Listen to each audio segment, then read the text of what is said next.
peptic ulcers. So that's your luminal causes of mechanical block.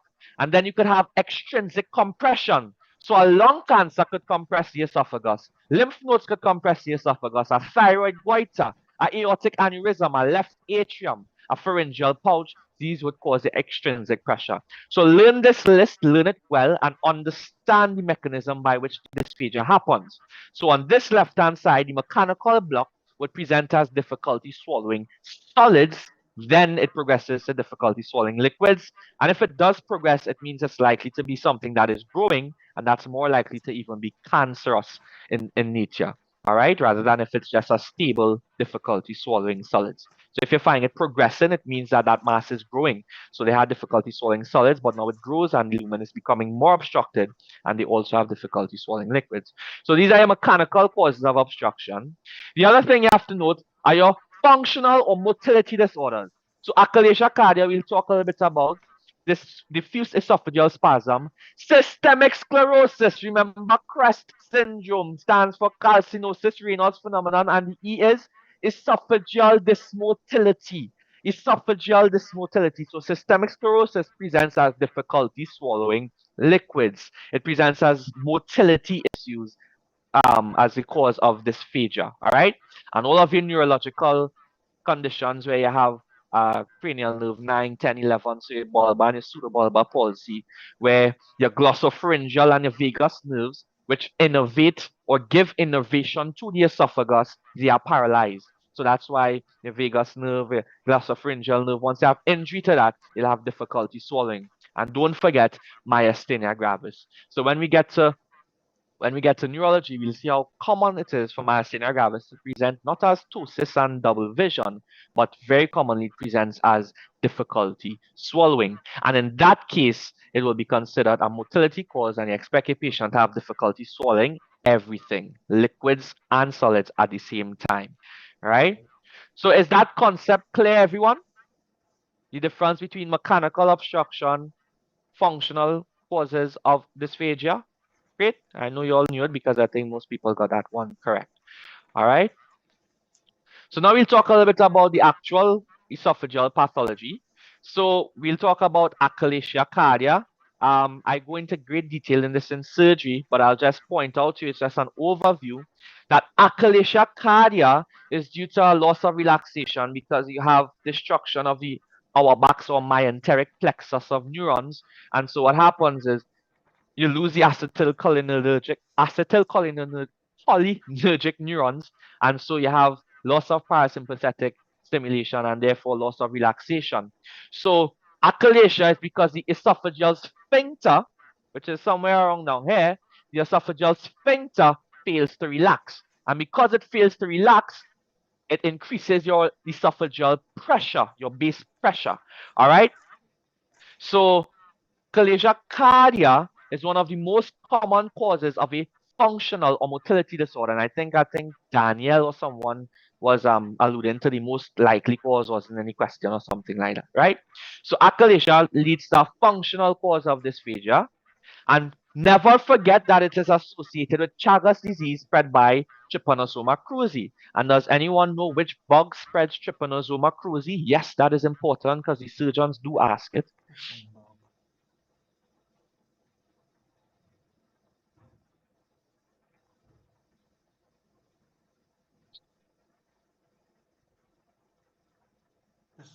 Yeah, the bug that spreads it. Well, it's a bug. I don't really call it an animal. Right. Okay. So we have some nice infectious disease. So CC fly. What does the CC fly actually cause? As Kadima says it.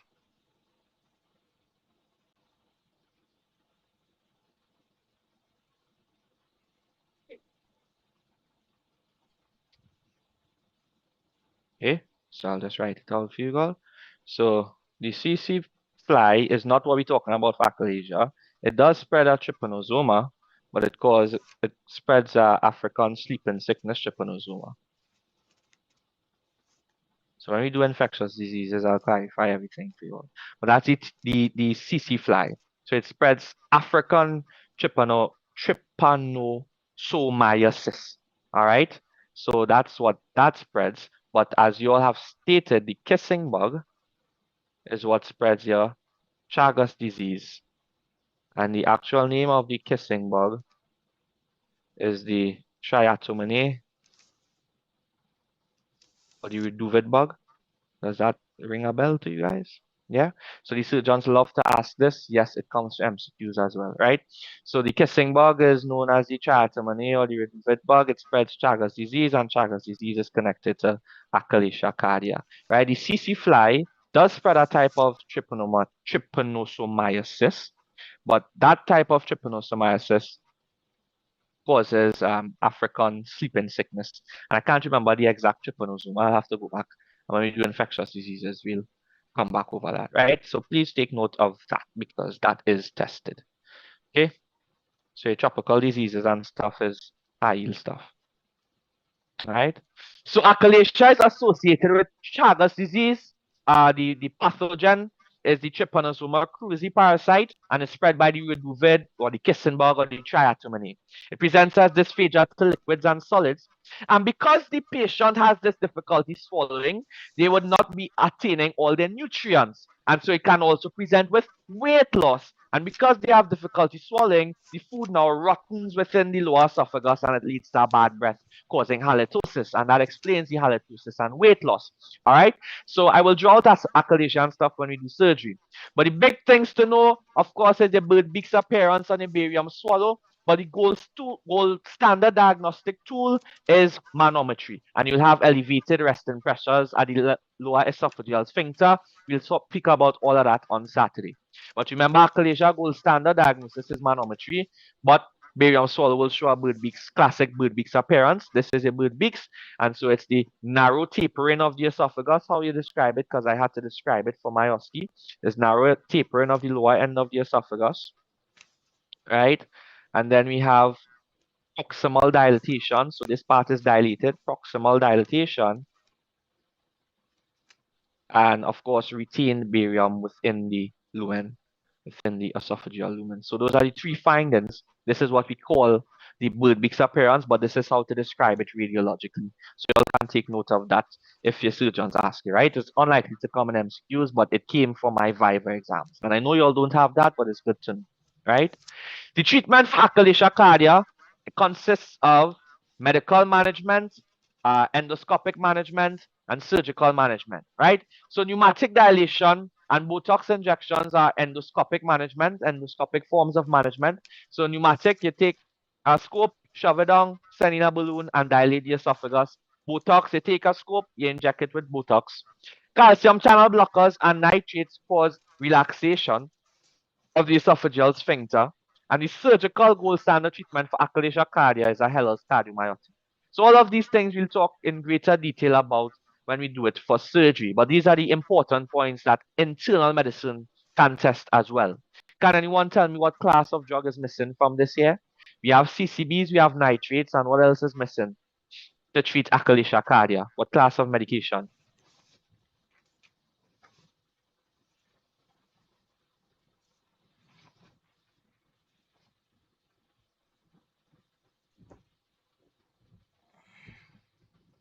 Anybody?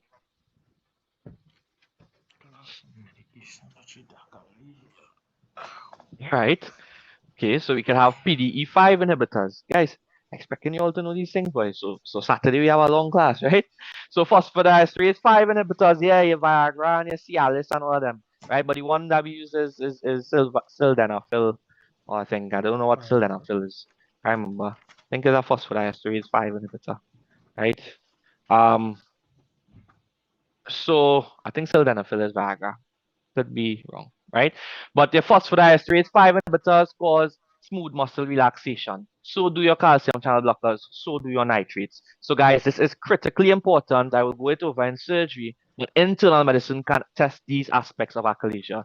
The mechanism of injury, the disease it's associated with, the difficulty or how it presents, the bird beak's appearance, the esophageal manometry, and the methods of treatment. And from an internal medicine point of view, CCBs, nitrates, and PDE5 inhibitors can be used to treat achalasia cardia. Okay, so take note of that. All right, guys? Fantastic. Good. So the next thing that, well, this is in the esophagus. So achalasia would cause functional obstruction. Esophageal carcinoma causes, of course, mechanical obstruction. And esophageal carcinoma, there's a particular thing I want you all to remember about esophageal. This is supposed to represent a stomach, right? Right. This is, oh my gosh, this is supposed to represent a stomach, right? Good. So this is the esophagus, and this is one set of acid. Okay. So notice what happens with the acid. The acid comes here, but where does it interfere with? It interferes with the lower part of the esophagus. So what you need to remember about esophageal carcinoma is who gets what are the risk factors for which type. And the big one is GERD, so gastroesophageal reflux disease. What happens? You have reflux of the acidic contents in the lower or the distal one third of the esophagus, right? So you have distal one third of the esophagus, and because of that now, it leads to what we call Barrett's esophagus. And you need to know exactly the definition of Barrett's esophagus, right? Which I have on the slides. So you're going to have contents, food contents coming back up into the lower part of the esophagus. So the distal one third is affected. It leads to Barrett's esophagus. What is happening is in Barrett's esophagus, the cells move from flat to large. And so you have a growth. So Barrett's esophagus is where you have metaplasia of the cells going from squamous, stratified squamous, but the cells go to adenocarcinoma, right? To columnar cells, right? So you have two types of esophageal cancer. You have squamous cell carcinoma and you have adenocarcinoma. The big one to remember is adenocarcinoma. Adenocarcinoma is seen secondary to GERD because patients have squamous metaplasia. The squamous cells become columnar cells. And the columnar cells, so it goes from flat to columnar. And therefore, Barrett's esophagus is described as squamous metaplasia. So you have metaplasia of the squamous cells to columnar cells in the distal one third of the esophagus. And that leads to an adenocarcinoma. So remember that GERD is a risk factor for esophageal adenocarcinoma, right? So that's adenocarcinoma in the distal one third of the esophagus. However, in patients who, let me say, they're smoking or they're drinking alcohol, all here, this is the proximal two thirds of the esophagus. So they're drinking rum and they're smoking cigarette. So a cigarette here, right? So it starts to affect the proximal esophagus. And it leads to a squamous cell carcinoma. Okay, so the risk factors for the causes of squamous cell carcinoma are different to the risk factors for the causes of adenocarcinoma. And when we get to surgery, I go into this in great detail because when they test esophageal cancer, they're not going to ask you about treatment, they're going to ask you about risk factor and pathology, right? So esophageal carcinoma, luminal obstruction, this is a picture here. Look at this big mass. Of course, they're going to have difficulty swallowing solids, but you might have no change in swallowing your liquids because they still have enough space for this fluid to pass. But if you try to eat a big chunk of, I don't know, roti or some kind of thing thick and heavy, it's going to have difficulty passing.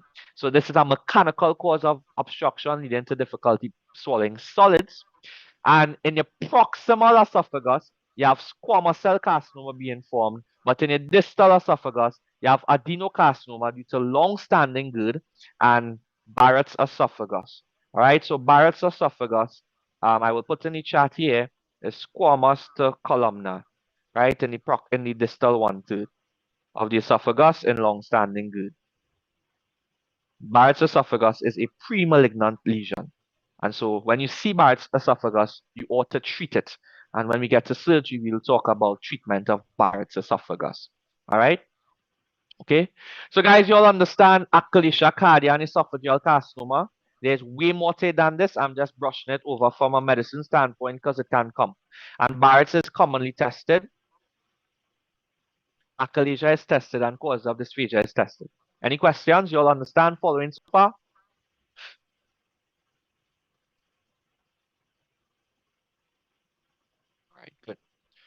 right? So that's achalasia cardia, esophageal carcinoma.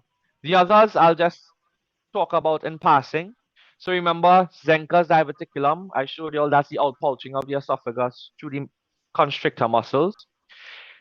This in your MCQ stem tends to be where the patient says they can voluntarily express food. I've seen this come in USMLE. They point into their neck, so there's the particular place where the pouch is that the food is stuck, and then if they squeeze their neck, they could literally voluntarily express the food, right? Now, I've never seen this for MBBS. I have seen this type of question for USMLE. So this is a little thing to know about Zenker's diverticular pharyngeal pouch, right? What is tested and what has come is this concept of Plummer-Vinson syndrome. And Plummer-Vinson syndrome is a triad. It is where the patient shows iron deficiency anemia, esophageal webs, and dysphagia. So in Plummer-Vinson syndrome, the esophageal webs lead to a mechanical cause of obstruction. So Plummer-Vinson syndrome is known to cause a mechanical cause of obstruction, that's difficulty swallowing solids. All right. So know this triad of Plummer-Vinson syndrome, that's iron deficiency anemia, esophageal webs, and dysphagia. And I showed you all the webs is where you have a circumference, is where you have a partial circumference lesion or extension of the normal tissue. Whereas a ring is where you have a ring of esophageal tissue. So it narrows the esophagus all the way 360 degrees around, right? And that's called a Skatsky's ring. So esophageal webs and Plummer-Vinson syndrome, Skatsky's ring, and Zenker's diverticulum all cause mechanical blockage, um, and therefore present as difficulty swallowing solids first. All right. Diffuse esophageal spasm is known as a corkscrew esophagus on barium swallow, kind of low yield, but just write it down and know it. That's a diffuse esophageal spasm. It presents similarly to a heart attack. And because it's spasms of the esophagus, you treat it with smooth muscle relaxers. All right. So that's that for dysphagia and mechanical blockage. Cool. Good. Any questions on that, guys? Yes, we clear? Simple concepts, you understand a little bit about achalasia and esophageal cancer, right? So as I said, surgery is where that will be done in great detail. But that's the points for medicine. Guys, learn these, right? Learn these. So everything I have on my guide, even if it's in bold, it's not in bold, if it looks like it's in passing, nothing is by accident. So learn everything on the guide, right? So remember your antiemetics. I remember from my exam, they asked what was the antiemetic of choice for chemotherapy, right? So remember patients with chemotherapy have nausea, vomiting, and the antiemetic of choice in that case was ondansetron. All right. So ondansetron was the answer that I had if a question like that repeats itself. Okay, so know your antiemetics, know the indications for them, metoclopramide versus cinnarizine versus ondansetron, where you use them. Okay. Good. So once no questions there, we are going to go through the most high yield, the two most high yield topics. Now, dysphagia and esophagus is important, but by far peptic ulcer disease and upper GI bleed are the two most commonly tested upper GI causes, upper GI pathology in the MBBS. All right, and these are the points that they test. So gastroesophageal reflux disease. Everyone knows what it is. Heartburn, retrosternal chest pain, presents with acid brush, water brush. And remember, it's reflux. Reflux can lead to respiration. And so do not forget that patients with GERD can have a chronic cough. They can have a nocturnal asthma because when they lie down to sleep, and they reflux into the lungs, they aspirate, and that presents and leads to these symptoms. So know that GERD can cause these symptoms. Can also cause a laryngitis, esophagitis, etc. And we know that gastroesophageal reflux disease, we just said, leads to Barrett's esophagus, or here it is, which is metaplasia of the distal esophageal epithelium from squamous to columnar. We said the cells go from flat to columnar. All right, that's Barrett's esophagus. Barrett's does not have an E, so please erase that E, right? And that's the main things about GERD there. What else is important about GERD, guys? is the gold standard diagnostic test, and I want to write it out here because a lot of students tell me that the gold standard of diagnosis for good is scopes. The gold standard diagnostic test for good is what we call a 24-hour pH monitoring study, right? So that's the gold standard investigation to diagnose good. And think about it, it's acid. So we monitor any pH for a prolonged period of time. So good reflux acid monitor pH makes sense. So that's the gold standard. You should do a scope in patients with long-standing good. Yes.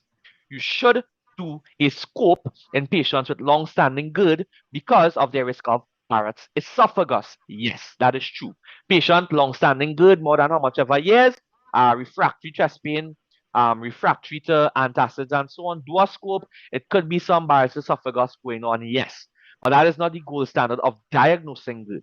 The gold standard of diagnosing good is a 24-hour pH. And can anyone tell me what's the eponymous name for the score that we use to diagnose good in a 24-hour pH monitoring? You're all quiet today, so I'll just give you it. It's the Demister score. All right. So the Demister score, I just typed it in the chat, right? If you're looking for it. So the Demister score is the scoring system used when we do a 24-hour pH monitoring to diagnose good. That is particularly high yield because when it comes to surgery, I'm sure you all know all of these eponymous scores, Alvarado scale, and this score, and Ranson score, and Glasgow score, and Blatchford score. All of these eponymous scores are critical to know. So where you see Demister score, the Demister score is used in good. All right, Ranson's and Glasgow and thing is used in pancreatitis, and whoever Blatchford used for upper GI bleed, yada yada. The Mister score is used in good, and that's particularly high yield. All right, and that's how we that's the score we use when we do the 24-hour pH, which is the gold standard of testing for good. Now, of course, we have all sorts of treatment for good. We have antacids and PPIs and H2 antagonists. But of course, lifestyle modification is also critical. And so a question I saw at one point was the lifestyle modifying factors for good. And I found it very interesting. I actually got that question wrong. Um, Wearing loose clothing is actually advised. All right. So remember that. So things like eating smaller meals more frequently rather than large meals. So eating smaller meal, I'm typing it in chat, more frequently is one lifestyle modification. Elevation of the head of the bed at night. No eating at night. Or I should say around 7 p.m. It varies, of course. Wearing loose clothing is also some of the ones that come up in terms of which one of these is not used in the management of good. And I put wearing loose clothing, and that actually is used in the management of good, right? So remember that you have lifestyle modification factors for good, and then you have, excuse me, you have your, sorry, you have your medication like antacids and so on. Okay? Now, when we get to surgery, there is surgery to treat good. And the surgery is a laparoscopic niacin fundiplication. I'll draw it out properly in surgery for you all. But basically, you have your stomach here, right? And you're taking the stomach and wrapping this fundus around here. And when you wrap this fundus around, what you're going to have is the esophagus is going to be tight because of this wrapped fundus of the stomach around. And therefore, no aspiration of contents back up into the esophagus. Right? Simple concept to understand. We'll talk about it in surgery. But the gold standard surgical intervention for good is a Nissen fundiplication. And it's usually done, the gold standard of approaching it is laparoscopically. Okay? So that's good. That's everything from a medicine point of view for good. All right? Those are the high yield points. Good is also a general surgery topic. Any questions on good? We clear on good? We know about the Demister score. We know about 24-hour pH monitoring. We know about the lifestyle modification. And we know about Barrett's esophagus. And we know about asthma and cough and so on and symptoms. Okay? Great. So that's gastroesophageal reflux disease. Now comes the peptic ulcer disease. Peptic ulcer disease, too, is a surgical topic. But what comes from an internal medicine perspective would be this thing, H. pylori testing, which we'll get to, and H. pylori treatment and eradication. All right? So peptic ulcer disease can happen in the stomach, it can happen in the duodenum. And in terms of how your MCQs present, it isn't like this in real life at all, but sometimes they will tell you that they have belly pain or epigastric pain worse on eating. So that is seen in your MCQ stem in a gastric ulcer. So think about it. You eat, and as soon as the food reaches your stomach, you need to produce acid in the stomach. And so upon eating, you produce all this acid and it worsens your GERD symptoms. So that's a gastric ulcer, your peptic ulcer symptom, sorry. That's a gastric ulcer presenting as epigastric pain worse on eating, right? So that's how a gastric ulcer stem presents. Whereas a duodenal ulcer is epigastric pain relieved on eating. Because what happens when your duodenum is emptied, that's when you're going to have acid contents coming down. So when you eat, you're going to have this acid being produced to digest the food contents in the stomach and less acid going down in the duodenum. So duodenal ulcer is relieved on eating. Epigastric pain relieved on eating. In real life, guys, that is not so at all. In the MCQs, look out for those hints to say is it a gastric or is it a duodenal ulcer. Now, overall, the most common cause of peptic ulcer disease is not NSAIDs. Overall, by far, the most common cause overall is H. pylori infection, and that's up to 80% of cases of peptic ulcer disease. All right. That is the most common cause, and that's why medicine tests peptic ulcer disease because we need to know about H. pylori testing and eradication. Now you're going to see these ulcers pop up, and they pop up quite frequently in the MCQs. That's a Cushing's ulcer and a Curling's ulcer, and these are your stress ulcers. Remember that Curling's ulcers are seen in Burns patients, and Cushing's, remember Cushing's triad, bradycardia, hypertension, and irregular respirations or Cheyne-Stokes breathing. Remember Cushing's triad. So remember Cushing's ulcer due to brain problems, neurosurgical issues. All right. Curling's ulcer is due to burns. Now, is this particularly high yield? It is particularly high yield because why? They brought it 3 papers in a row, the types of ulcers. And I was like, okay, I guess I just want to give you all marks, right? So know the types of ulcers in terms of Cushing's versus Curling's. Those are your stress ulcers. Cool. So the diagnosis of peptic ulcer disease, definitely you have to see an ulcer. Okay, so an ulcer is a tear in the epithelial lining. All right. So if you have a stomach here, right, this here is a tear in the epithelial lining. What you need to do? You need to do a scope. So you're gonna send in your scope. Right, you're gonna send in your scope. You're gonna see the ulcer. So the gold standard diagnosis for peptic ulcer disease is to visualize with a upper GI scope, esophageal gastroduodenoscopy, right? The upper GI scope. That's the gold standard for diagnosing peptic ulcer disease.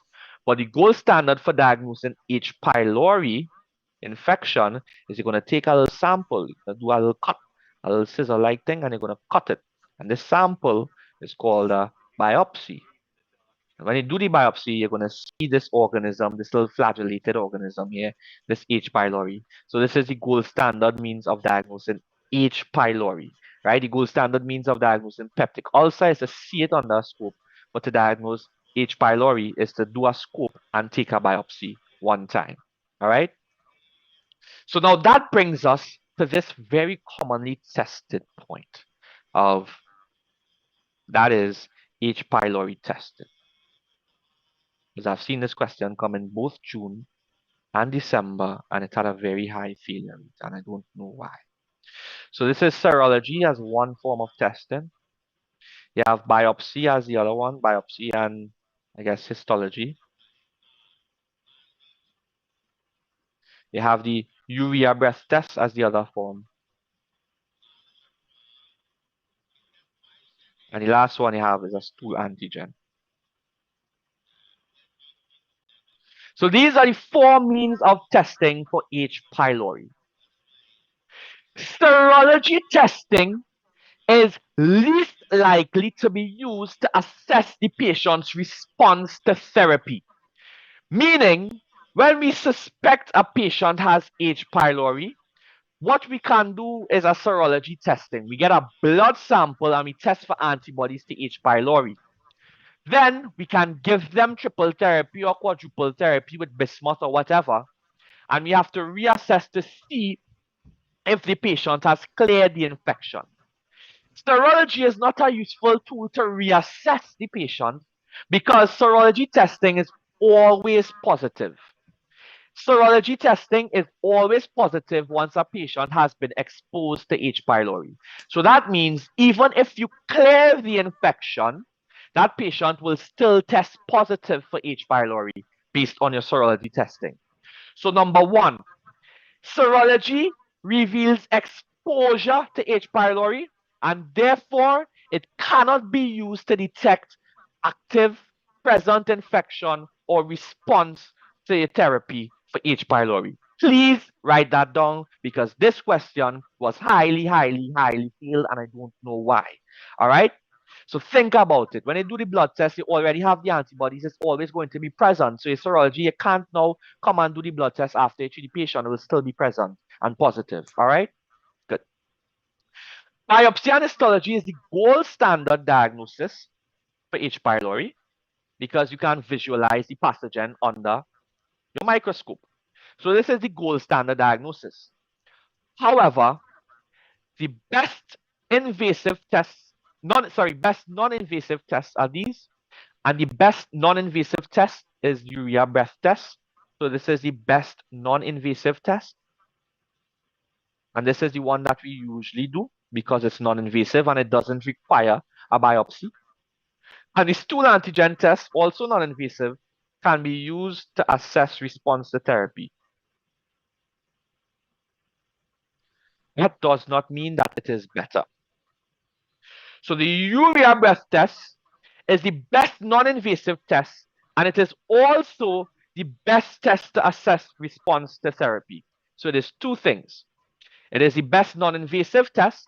It is not the gold standard of diagnosis, but it is 95% accurate. So it can help diagnose. But when you treat a patient, so you do a urea breath test, it's positive, you can then do another urea breath test to detect whether or not they have cleared the infection. So it is both the best non-invasive test and the best test to assess response to therapy. The stool antigen test can also be used to assess response to therapy because the stool antigen test is only positive in active infection. So if a patient has cleared the infection, their stool antigen test will be negative. So that too can be used to assess response to therapy. Guys, are we clear on the indications, the gold standard, what is used, what assesses best response to therapy? Are we clear on this, guys? Clear, right? Okay, great. So the gold standard is not urea breath test. It is the best non-invasive test, and it will be your best next step if you are working up a patient for H. pylori. But the serology testing, though it is done, is always positive and it cannot assess the response to therapy. Instead, you will have to do a stool antigen, which only is positive in active infection, or a urea breath test, which also is only positive in active infection. If you want to be sure that you have H. pylori, you can do biopsy and histology. All right. So that H. pylori testing, guys, is particularly high yield, and please know the indication for each test. Okay. The next thing about H. pylori, very easy, is triple therapy. I should say eradication of H. pylori because it's not only triple therapy, and in some cases, and even now, actually quadruple therapy is recommended as first line in a lot of cases. All right, so you have triple therapy, and triple therapy for H. pylori eradication is CAP. But please do not remember CAP. Please remember what the drugs actually are. Okay, so the two antibiotics are clarithromycin plus amoxicillin, right? And the P is for your PPI. PPI could be something like pantoprazole, even omeprazole, right? And you're doing this for 7 to 14 days. So that's your triple therapy. Do not just learn CAP because people tell me ciprofloxacin, they tell me azithromycin and PPI, right? Know what the C stands for is clarithromycin, the A stands for amoxicillin, and PPI. All right, so know what the antibiotics stand for your CAP, for your triple therapy for eradication of H. pylori. Clarithromycin, amoxicillin, and a PPI. Then you have quadruple therapy with and without bismuth. So you have two. So you have quadruple therapy, that will be the same cap, so the same clarithromycin, amoxicillin, and a PPI, but onto this, you're adding on metronidazole. And this is a quadruple therapy without bismuth. And then you have your bismuth therapy. And this is kind of completely different. So you just have to learn it. It's a PPI. It's metronidazole again. But there are two, there's bismuth, and there's a new antibiotic, and that is tetracycline. All right. So you have triple therapy with clarithromycin, amoxicillin, PPI. You have quadruple therapy, which is that same clarithromycin, amoxicillin, PPI plus metronidazole. And then you have quadruple bismuth therapy, which is metronidazole and PPI again, but you're adding in a bismuth and the antibiotic is tetracycline. Any one of these are first line. There are particular indications. You can do a little bit of research of when you would use which, where, right? But they are all first line therapy for H. pylori eradication, right? And it depends on your clinician, it depends on the consultant. There are certain minute details, differences. You could just do a little Google search and that will help you out. But I need you all to know what the antibiotic regimen is, what CAP actually stands for, and everything is given for 1 to 2 weeks, right? 7 to 14 days. Okay? Some of them is 7 to 10 days, but you get the gist of it, right? So we clear on H. pylori testing. We clear on H. pylori eradication therapy, guys. Any questions on that? Are we clear? Let me just see. Yes, please. Peptic ulcer disease, H. pylori eradication, high yield, high yield, high yield. Don't go in the exam say you never hear about H. pylori, you never hear about it. Don't. Okay, fantastic. Right? So know that. And yeah, I think that's it for H. pylori. Let's see. I just can't remember this lecture too good enough as we kind of. Okay, so we talk about this. So H. pylori is 4, good. Serology, histology, biopsy, stool antigen, urea blood test, good. We went through that, which reveals exposure, good, good, good. All of that is in your guide. We went through those things. Method of management. Okay, so a method of management, we said you could do H. pylori testing using serology. So the patient comes in with peptic ulcer disease. You take a blood test, the H. pylori is positive. You say, all right, this is H. pylori infection. So do serology, but remember, you're only testing that because you're saying that the patient has been exposed to infection. So now you're going to treat the patient with triple therapy or quadruple therapy. Once they do the complete treatment for 2 weeks, you cannot then go back and use serology because serology cannot be used to assess response to therapy because it will always be positive. Instead, you can do something like a stool antigen test because that will tell you, all right, there's no active infection if the antigen test is negative. And superior to the stool antigen test would be a urea breath test. All right, good. And the complications of peptic ulcer disease are here. Fantastic. Good. Ooh. All right, guys, no cheating. No cheating. Here's this question. Here's this question. Are you ready? Are you ready for more question? Are you ready for more question? Yeah? No? Maybe? Julian is asking yes.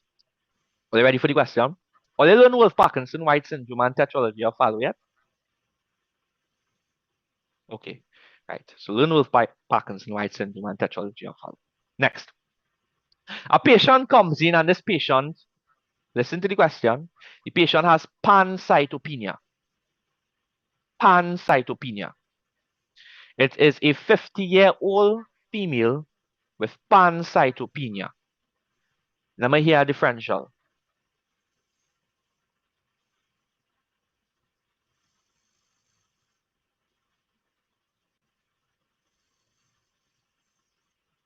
Great, cancer, good. Right, so you're thinking along the lines, right?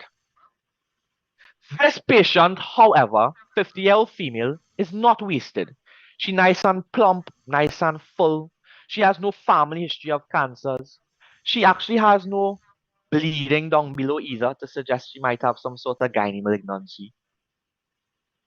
Give me a differential now. Pancytopenia.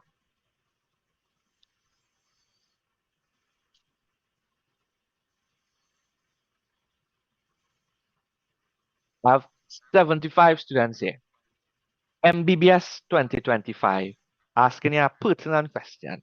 So they know what the question. Okay. So if you're not going to answer the question, I'm not going to give you all the question, right? So we move on. Good. So William saying, wait. William boy, you alone can't be answering the questions. I given these students some game and they don't want the game. I don't know why they're not taking the game. They fall asleep, you think so? Or they nervous to answer the question. So alright, so Varana says aplastic anemia. Miguel says B12 deficiency. And Karina says hematomacrosis. Naya says myelofibrosis. Fantastic. All of these are good differentials. Good. Next thing I'm going to tell you is that the patient's dietary history is absolutely normal. She eats everything like normal, eats all her veggies and so on. I'm going to tell you that the patient had no weight loss, no fevers. But what the patient did have was hyperpigmentation of her palms bilaterally. Now, give me the diagnosis. And it is one of the aforementioned differentials. Hyperpigmentation of the palms, pancytopenia.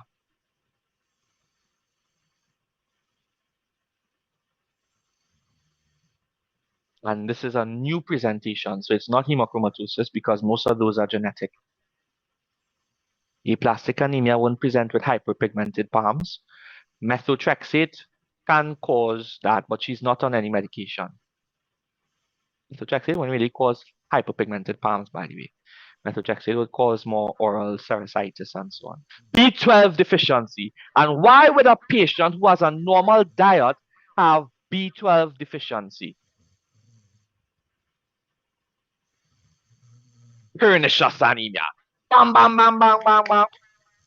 I thought I had a struggle fight for my life there. So yes, B12 deficiency can cause a megaloblastic anemia, macrocytic anemia. Yeah, well, they know that's all they're looking out for the macrocytic anemia. But all you, all you in remember that B12 could cause a pancytopenia as well, B12 deficiency. Yeah, boy. So it could cause a pancytopenia. So remember, all patients with a pancytopenia who otherwise look healthy, they don't look like a malignancy. Think about B12 deficiency. This is a real life scenario. This patient had bilateral palmar hyperpigmentation. When I get the bossy diagnosis on spot, he was like, "Oh, you're on a B12 levels and a MMA yet?" I say, "Boss, come on." He was like, "Yes, it's B12 deficiency." He was very proud of me, and I felt like a big superstar because it was a bedside diagnosis. Pancytopenia with bilateral palmar hyperpigmentation. The big point about it is the patient had no other findings. She was eating okay, she was doing all of this okay. So now, what are we going to send our lovely female patient to test for?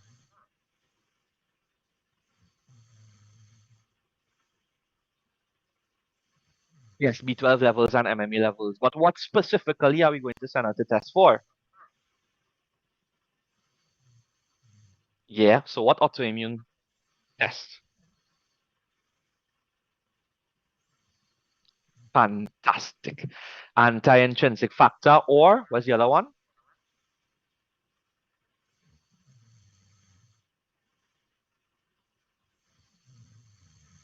Anti-P. Anti-paratus. Fantastic, right, guys? So this was my roundabout way of teaching pernicious anemia. Pernicious anemia is an autoimmune gastritis. Yes, they may have epigastric pain and so on, but it can simply present as a B12 deficiency with fatigue, pallor, peripheral neuropathy. When we do hematology, we will see B12 deficiency and the plethora of ways in which it presents because you are going to get a B12 deficiency question. You're going to get a Wolf Parkinson White question. You're going to get a tetralogy of follow question. You're going to get a myasthenia gravis question. You're going to get this question. You're going to get that question, right? So everything I say, you're going to get. All right. I'm not telling you all things by just telling you all things sake. So please answer my questions, else I'm not going to tell you. All right. So pernicious anemia, epigastric pain, yes, can present, but fatigue, pallor, peripheral neuropathy, those are your findings of a B12 deficiency. So all patients with even a pancytopenia, you have to think about B12 deficiency. And for pernicious anemia, think about gastritis, with that B12 deficiency, which usually would present as a macrocytic anemia, right? So low B12 levels but high MMA, that suggests a B12 deficiency rather than a folate deficiency because folate has low MMA levels. But we'll do that in hematology. So it presents as a macrocytic anemia, hypochlorhydria, that's low HCl levels, and you're testing for pernicious anemia with antiparietal cell and anti-intrinsic factor antibodies. So look out for this presentation of a peripheral neuropathy in a patient with epigastric pain. Wink, wink, wink. Good. Any questions on any of these things we just did, guys? Because I'm going to do upper GI bleed now, then we're going to answer the questions and take our break. We clear on PUD, gastritis, pernicious anemia, achalasia, esophageal cancer, yada yada. Right? Christina is clear. Everybody clear? Fantastic. All right, thanks, guys. Right? So before we take our break, the last topic here is our upper GI bleed. Upper GI bleed is single-handedly one of the most important topics, and it is growing. It is not might, not, hey, doc, where you get this info from? It's not about info. This is going to come. All right, guys? So know everything about upper GI bleed. Please, please, everything about it. So in our upper GI bleed, it could present with fresh, bright red blood in your vomit, which is common. But what is more common is actually dark stool. So one of the most common ways for upper GI bleed to present in a real life setting is actually Malina's stool. And remember that Malina's stool, yes, it can be lower GI, but your chances of Malina's stool are always going to be upper GI bleed more than lower GI bleed. So if you see Malina in a question stem, it is more likely to be an upper GI bleed. Now that doesn't mean that every time you see Malina, it is going to be upper GI. Yes, you can have a right-sided colonic carcinoma of the ascending colon or the cecum or what have you. So it doesn't always mean upper GI, but in your MCQ, just know it is more likely to be upper GI. Okay? So know how it presents. An upper GI bleed in MCQ is likely to present with Malina's stool. It is also likely to present with a hypovolemic shock type picture. So that patient we went through shock the other day would be tachycardic and hypotensive, so a high heart rate but a low blood pressure. So when you see tachycardia, hypotension, Malina stools, that is an upper GI bleed until proven otherwise. Okay?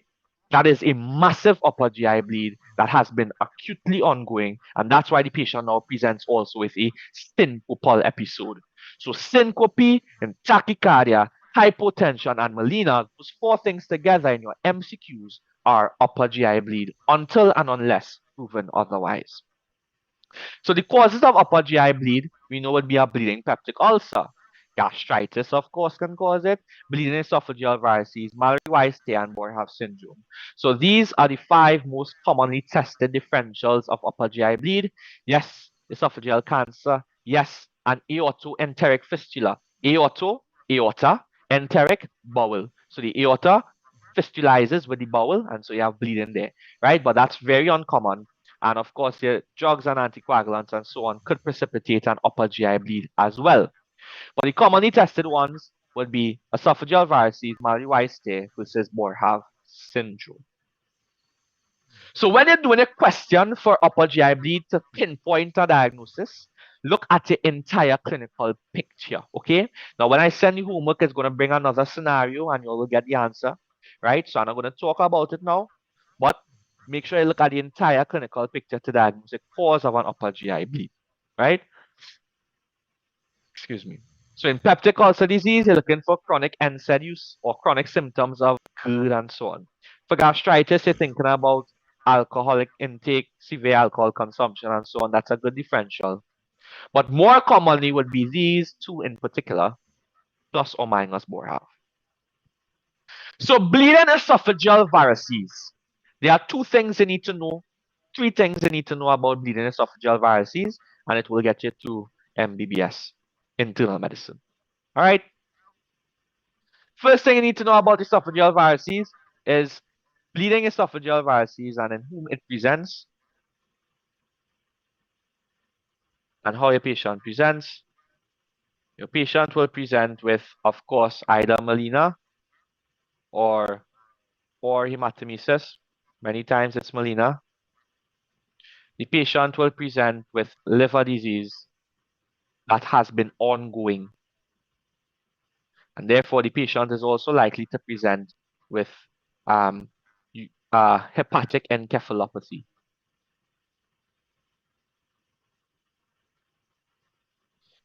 which manifests as asterixis. Okay, the patient is likely to have chronic alcohol intake. This scenario here, guys, is very likely to be bleeding esophageal varices. Chronic alcohol intake with known liver disease, and the known liver disease can be also represented by things like spider navy and caput medusae, which will, in your questions, then be described as dilated, engorged blood vessels on the abdomen. It might also present as telangiectasias. Okay? So hepatic encephalopathy presents as asterixis. So your patient will come in with melena stools or hematemesis, syncopal episodes, asterixis, and has a chronic alcohol history. That is a bleeding esophageal varices until proven otherwise. So that's one thing you need to know about bleeding esophageal varices. That is how it presents. The other thing you need to know about bleeding esophageal varices is the acute and immediate management of upper GI bleed and bleeding esophageal varices. So UGIB, acute management, always ABCs first, right? ABCs always first, and always remember, before you do anything else, you want to get IV access and fluid resuscitation. So IV fluids is your first step. And then in this order, then you are going to add on, for the case of esophageal varices, you can add on IV terlipressin or IV octreotide. This is when your upper GI bleed is due to esophageal varices. So what's going to happen? Patient is going to get their ABCs done. Then they're going to ask you, what's your next step? Your next step is not terlipressin. It's not octreotide just yet. It's not PPI just yet. Your next step in the acute management is to ensure that that patient's hemodynamic collapse is prevented. So you have to start a fluid bolus. Okay. After, depending on how your question comes, if the fluid bolus is already ongoing, and in the case and it's a variceal bleed, then you add on either terlipressin or octreotide. All right, octreotide and terlipressin are the drugs of choice. Octreotide is a somatostatin analog. Forgot how it works, but somatostatin analog. Terlipressin is a pressor. It's going to cause vasoconstriction and prevent the bleeding. All right. If it is a peptic ulcer bleed, then you're going to add on, of course, Nexium, and Nexium is actually esomeprazole. Right? So remember, it's esomeprazole IV. IV. And we usually give IV esomeprazole, we usually give a 80 milligram stat dose. Okay? So if they ask you pantoprazole, omeprazole, or esomeprazole in the acute upper GI bleed, we're going to give IV esomeprazole, IV Nexium if it's due to PUD. If it's due to varices, we're going to give either IV terlipressin or IV octreotide. And in real life scenarios, when we don't know what exactly it's due to, we just give them both, right? But in your question stem for your MCQs, this is what you need to know. Okay? You need to know the acute management of an upper GI bleed. All right, because this question is commonly asked. So know these guideline steps. Of course, you're going to do ABCs, you're going to pull bloods. The pull bloods is going to be the same time you pull up the access. So then, of course, you're going to start your fluids. If you have O negative blood, that's fantastic. If not, we give in crystalloid infusions. I sent you all a video on fluids in the surgery group. Please watch it. It's Ninja Nerd. He's fantastic. So fluids is the first thing. And then, once it's varices, you're going to give the terlipressin. And we, of course, will cover with some broad spectrum IV antibiotics. So ceftriaxone, we could add on ceftriaxone to this, right? Plus a little rocaffin. a little caffeine for coverage, right? But this is secondary. This is just for antibiotic prophylaxis. Okay. So guys, please, please, please, please, please, please, please, please, please, please learn this and learn it well. All right. Next thing for upper GI bleed is what suggests an acute upper GI bleed is an elevated bond more than creatinine. So an elevated blood urea nitrogen. I had someone ask me, why is bond elevated in our upper GI bleed? And well, bond is elevated in our upper GI bleed for one of two reasons. You can either have digestion of blood. And when it digests blood, you're going to release one set of bond. So it have digestion of blood is one reason. And plus you could have, because you have bleeding, we're going to have hypoperfusion to the kidneys. So if you have hypoperfusion to the kidneys, you can have an acute kidney injury, right? And this is why a UGI bleed leads to an increased bond. So if you have a patient you suspect has malignant stools, or they might have coffee grounds vomitus, that's another way upper GI bleed could present. Sorry about that. Coffee grounds vomitus, we know this. Then you watch at your BUN, and if it's rising and it's an elevated bond in relationship to creatinine, especially, it suggests that the patient's bond is rising not due to kidney dysfunction, but due to an upper GI bleed. So an elevated BUN is strongly suggestive of an acute upper GI bleed. All right. So, any questions on esophageal varices? Yes, we can manage it with variceal band ligation and so on. But I have a question in the homework that I want you all to read, and I have a question on Saturday that I want you all to do in class that I will address the treatment of esophageal varices from a surgical perspective. Good. Any questions, guys? Are we clear on these topics?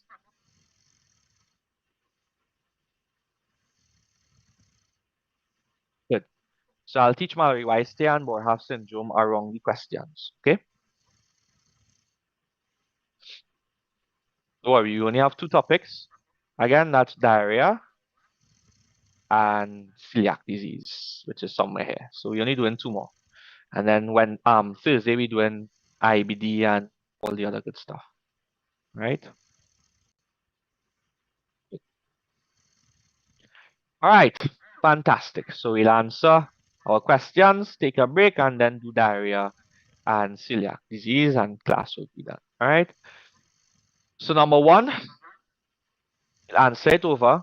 I think most of us got it correct, but I just want to make sure we are paying attention. And I'd like to see many answers now, please, pretty please, because we are a bit apprehensive to start the class.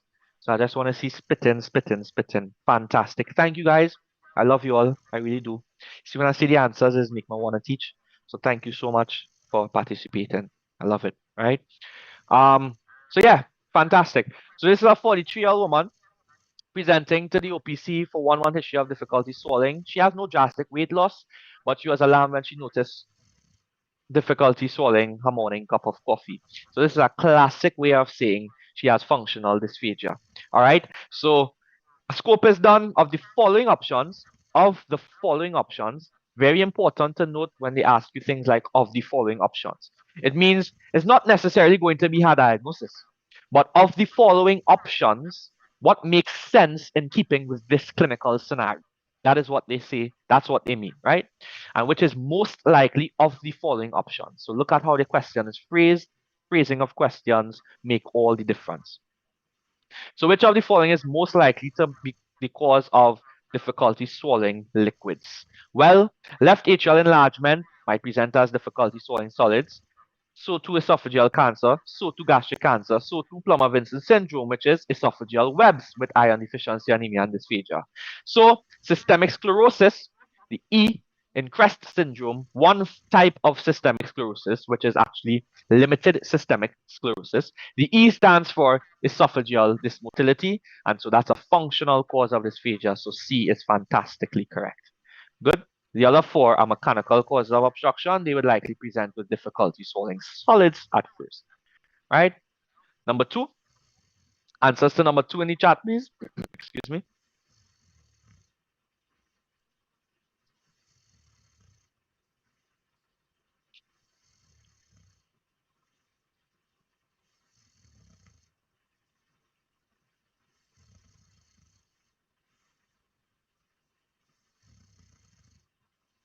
Man, I love the answers. Okay. So you're making me feel special, right? Because I suspecting the reason it wasn't answering because it wasn't sure, but now you're sure, so you're answering. So that means you're all paying attention. So this is a 53-year-old truck driver presenting the clinic for a 2-year history of heartburns after meals. Sounds a lot like good. The patient's symptoms have failed to improve despite the use of magnesium trisilicate, which is a form of antacid, and UMES, which is a form of PPI. Due to this patient's long-standing history of refractory dyspepsia, we do a scope. So pay attention to this. This is real life thing we're talking about. Long-standing history of good and it's refractory to treatment. Scope them. This patient could have Barrett's. All right. Which of the following is most likely to be true concerning good? Well, type 2 hiatal hernia commonly causes reflux. No. Can anyone tell me what type of hiatal hernia is associated with reflux? There are 4 types, and we do this on Saturday, so it's fine. But does anyone know? Type 1, yeah, type 1 is a sliding hiatal hernia, right? Excellent. So sliding hiatal hernia is actually a type 1. Type 2 to 4 are paraesophageal hernias, and we'll talk about that on Saturday. So type 1 is the one that is associated with good. A type 1 hiatal hernia, which is a sliding hiatal hernia. All right? So that's false. Good is most likely to result in squamous cell carcinoma. No, we said good is likely to result in adenocarcinoma because of Barrett's esophagus, which according to D is false. Barrett's esophagus is metaplasia of the lower one third, yes, but is from squamous to columnar, not columnar to squamous. Squamous cells are flat and they will grow to form a cancer to form columnar cells. So Barrett's esophagus is a predisposing factor, premalignant lesion, sorry, for adenocarcinoma, which is seen in long-standing good patients. And the gold standard investigation for diagnosing good is what, guys? The gold standard investigation for diagnosing good. And whose score do we use?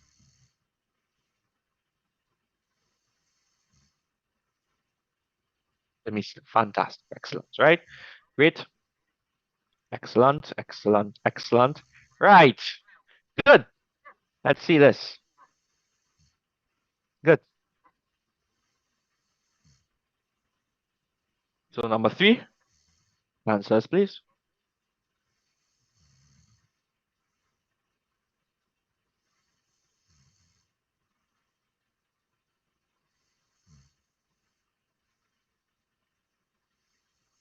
Excellent, excellent, excellent. So this is a 43-year-old man in clinic, 3-month history of dull epigastric pain, worse in the mornings, relieved after meals. So what type of ulcer is he likely to have based on this question style? Because in real life, it's way more difficult to tell. Is he likely to have gastric or duodenal? Duodenal, right? Because it's relieved with meals. Cool. In real life, that doesn't apply. On direct questioning, there's no history of weight loss. His bowel habits are normal. Exam, he has soft, moderate tenderness on palpation. Scope is done. Each pylori is positive. Good. Serology is positive. So what we're going to do, we're going to treat him and then we'll reassess using either urea breath test or stool antigen test. We hardly ever do biopsy, even though it is a gold standard. It is invasive and you have other tests that are highly functional, such as a urea breath test, right? So which of the following is the best initial treatment of this patient? Fantastic. Quadruple therapy because the other options are not triple therapy. Triple therapy is clarithromycin, yes, but the A is amoxicillin and the P is PPI. So clarithromycin, amoxicillin, and a PPI. It's not ciprofloxacin, amoxicillin. It's clarithromycin, amoxicillin, and a PPI. Right? So none of these 3 are the correct regimens for PPI. And for quadruple therapy, we have bismuth, which is clarithromycin, amoxicillin, PPI plus metronidazole, or PPI plus metronidazole plus bismuth plus tetracycline. So D is the answer here. We don't use Vanco in this initial treatment, though vancomycin has a role sometimes. All right. So number four answers to number 4, please.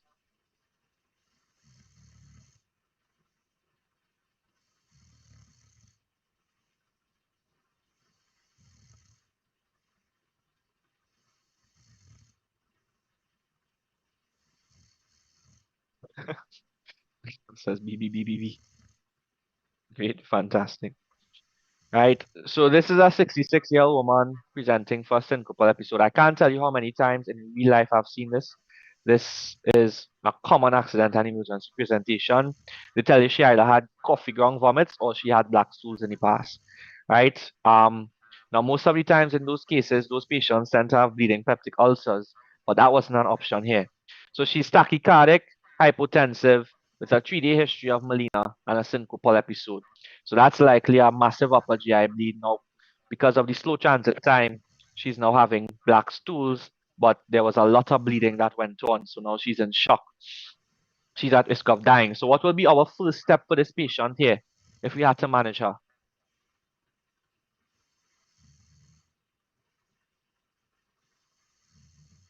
ABCs plus or ensuring IV fluids, right? IV fluid resuscitation, exceptional. And then after the IV fluid resuscitation, if it were due to esophageal varices, which drugs do we have as options?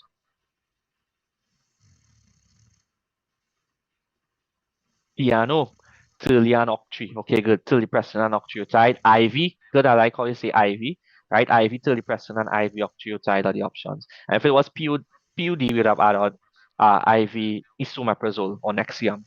Good. So this is likely, out of the options, it's likely bleeding esophageal varices. A diverticular disease does not present like this. A diverticular disease is a catastrophic bright red PR bleeding in an elderly patient. Right-sided colorectal carcinoma, it will be more insidious. The patient would have a microcytic anemia due to iron deficiency, unlikely to present with the syncopal episodes and shock. Ulcerative colitis usually presents as a bright red PR bleed, and the age group of the patient does not really fit ulcerative colitis. There's a lot about IBD to talk about, and a perforated peptic ulcer does not mean a bleeding peptic ulcer.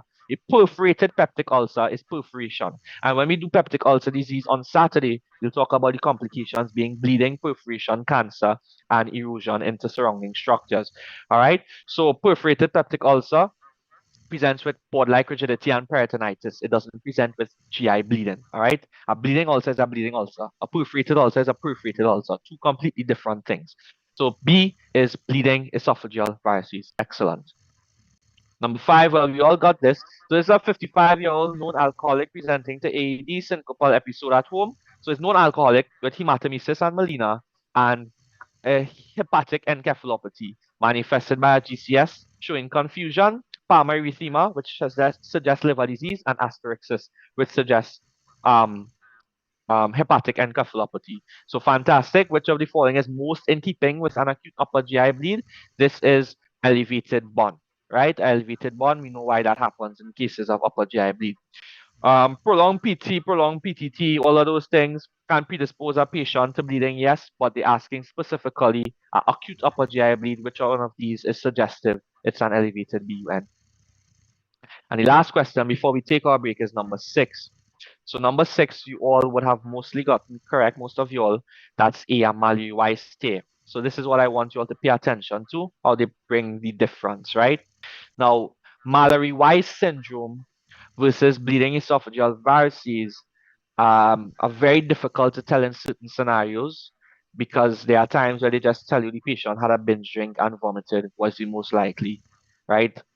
I find that's an unfair question to ask, but it can come like that, and I really don't know what the answer to the question is, right? But what I can tell you is it will be more fair to give you at least one or two more hints, and that is look out for one chronic liver disease versus um, acute binge drink presentation. So what I mean is bleeding esophageal varices.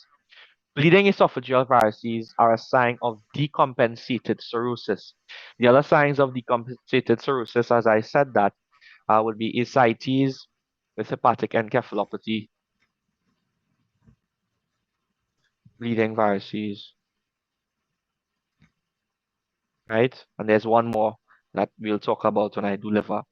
So bleeding esophageal varices usually happens in a patient with a cirrhotic liver that led to portal hypertension. And so they would have had this long-standing liver disease and long-standing history of alcohol consumption. So look out for that in your question stem to point towards bleeding varices. In terms of Mallory-Weiss syndrome, You're looking out for a younger patient with no obvious long-standing liver disease.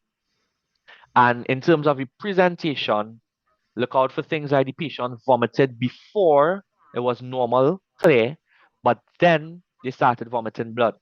So Mary-Weiss syndrome is where you have an esophageal tear, right? You have a tear in the esophageal lining. So you have one set of blood vessels here, and this lining tears after prolonged vomiting. All your blood is going to go here, and you have blood, blood, blood, right? So this is Mary-Weiss syndrome. It's due to a partial surface tear, right? I cannot spell. I'm sorry.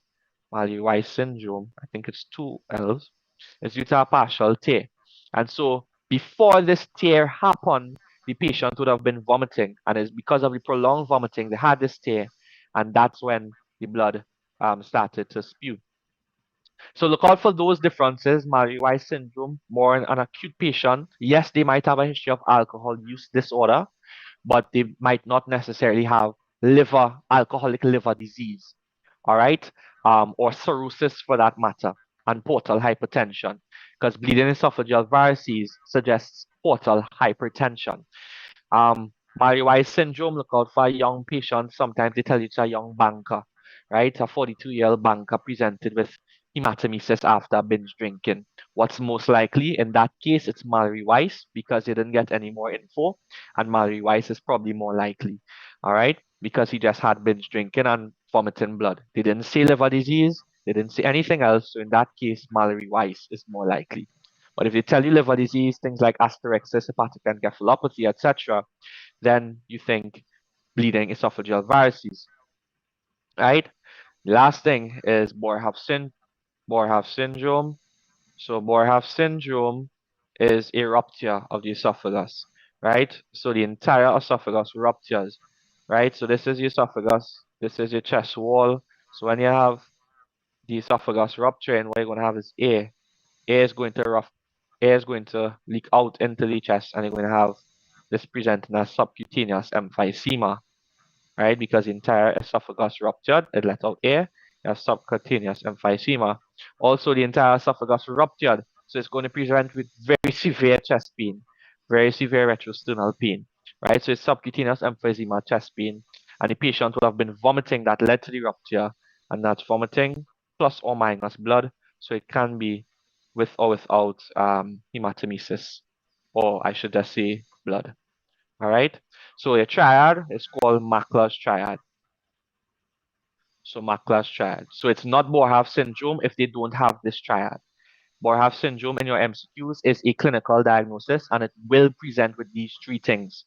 Okay. Subcutaneous emphysema, which presents as creps, right? Crepitations on palpation, right? Because that's air under the skin. Subcutaneous emphysema. Chest pain because of, well, I mean, your esophagus literally burst, and vomiting or retching is another one, another way to see it. Okay, retching. Cool. So that's the difference between Mallory-Weiss tear, Boerhaave syndrome, and bleeding esophageal varices. So yes, you all were correct. This is an instance of Mallory-Weiss syndrome. 42-year-old man, alcohol use disorder, had an episode of hematemesis following binge drinking, right? He noted that he vomited 6 times. The first 4 episodes were clear, but the other 2 was bloody, so he likely tore his esophagus. His exam findings are normal. He has no subcutaneous emphysema. He has no palpitations. Crepitations on palpation of the chest, and his lab only shows a mildly elevated AST, likely because of the acute intake of alcohol rather than a chronic alcoholic liver disease picture. So this is a Mallory-Weiss syndrome. Good. So we've been teaching for quite some time. We only have 2 small topics, that's diarrhea and celiac disease. Are there any questions on upper GI bleed, achalasia, esophageal cancer, dysphagia, PUD, autoimmune, gastritis, pernicious anemia, H. pylori? Any questions at all, guys? Are we clear on these things? Clear, right? Everybody? Right, fantastic. So, I always tell, Why does B12 cause a pancytopenia? So that's for you to study, Julian. And when we do hematology, we'll go through B12 efficiency in great detail. All right. But you'll come and tell me that. And I will remember that Julian Philip of Keville asked me that question. So she'll come and tell me that answer because we do heme in like 3 weeks. So you have enough time. Right. Um, any other questions?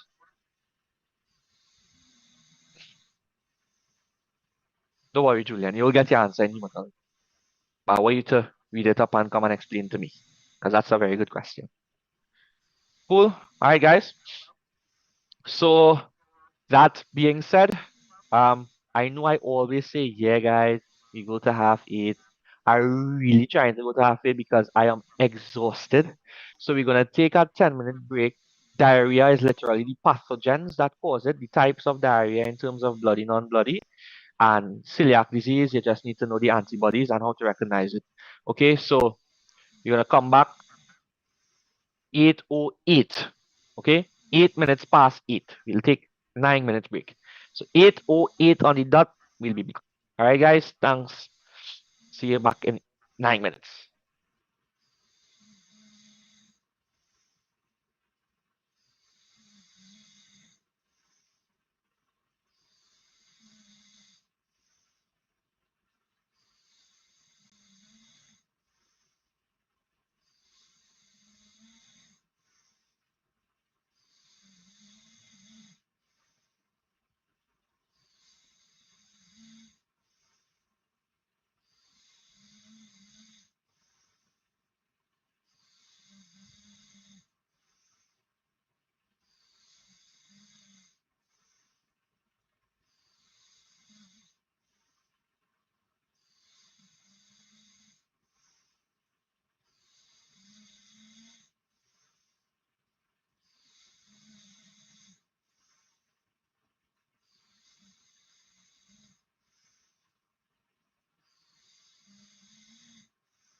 Hey guys, sorry about my delay in resumption.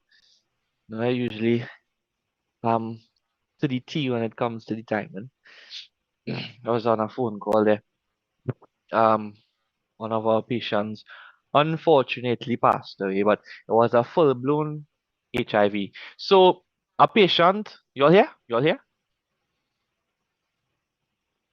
Yeah, doc. All right, cool, nice. Uh, Patient presents with full-blown HIV, and you do a CT scan of the brain, and you see multiple ring-enhancing lesions, differentials.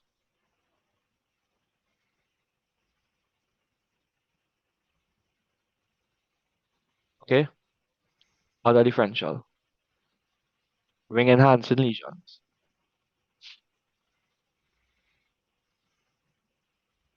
Doc, I'm not hearing what you're saying. What you said?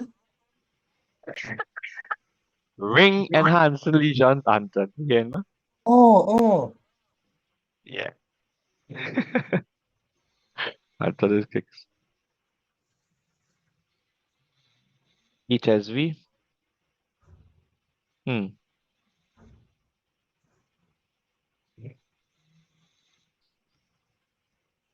HIV patient with ring-enhancing lesions is either toxo or one other thing actually. Anybody else wants to give it a try?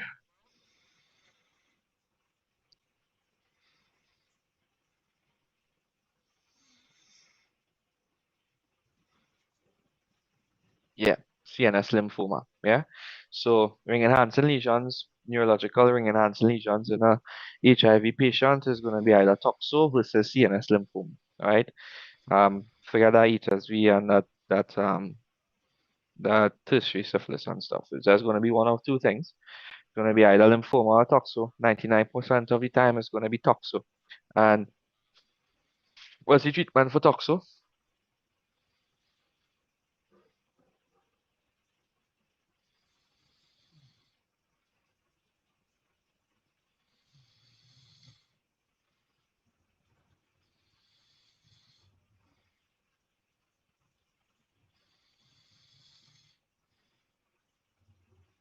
What's the treatment of toxoplasmosis in HIV, guys?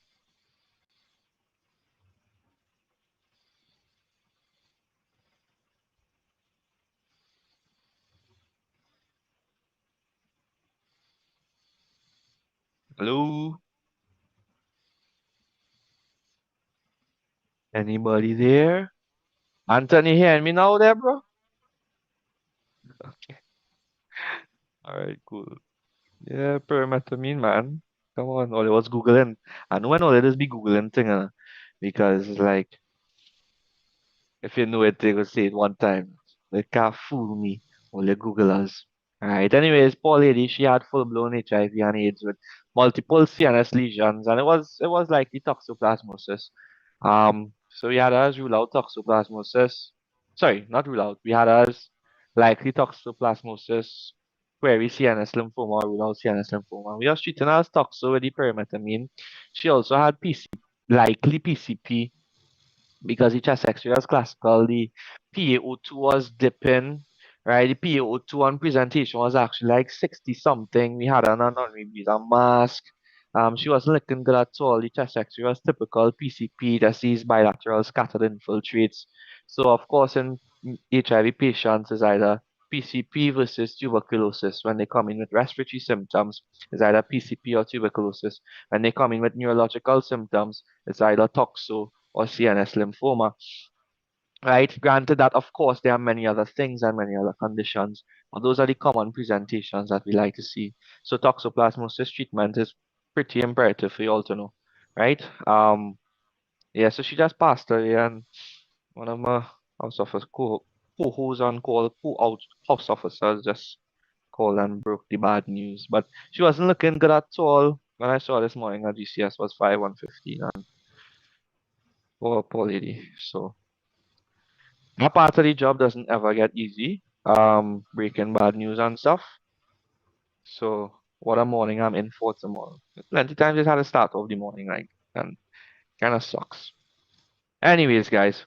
So we have 4 questions, and then we'll teach diarrhea and so on.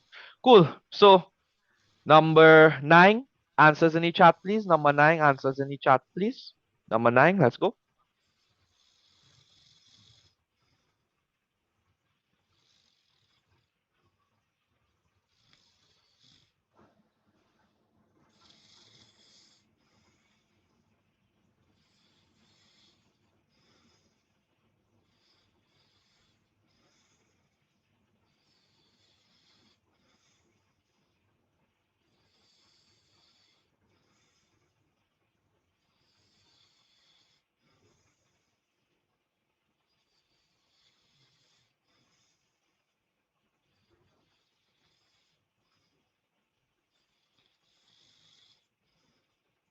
Many answers as possible, please, guys.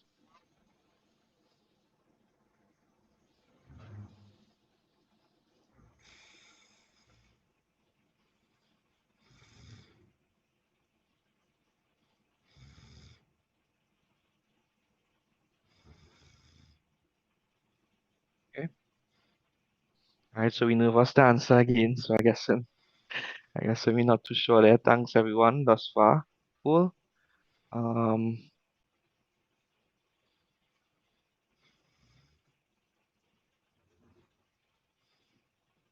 number 13. Number 13, answers to number 13, please. Answers to number 13 in the chat.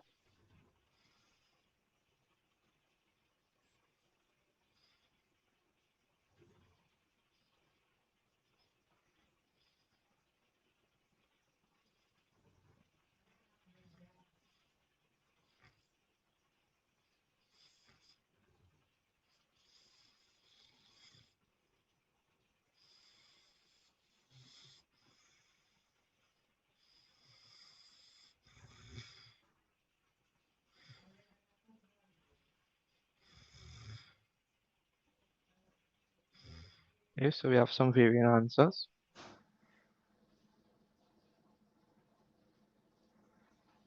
Good, varying answers. And number 11. Answers to number 11 in the chat, please.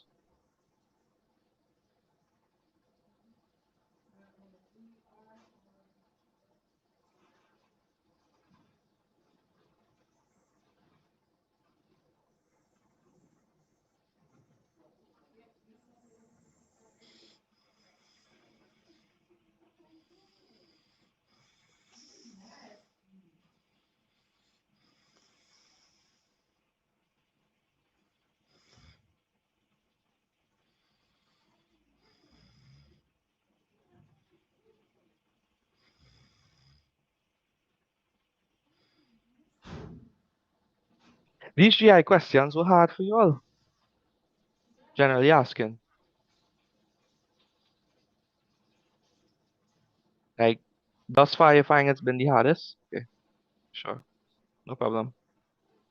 Why is that? Is it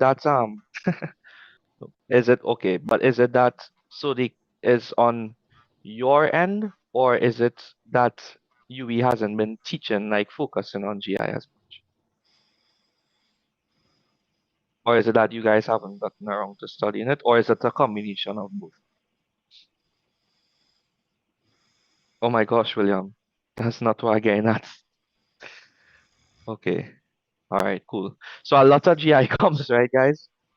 So okay, so there's different responses from different campuses. Okay, no problem. So, oh my gosh. All right, guys, all right. Shouldn't ask that question, man. Okay, but the point I'm making is, guys, GI is heavily tested, okay?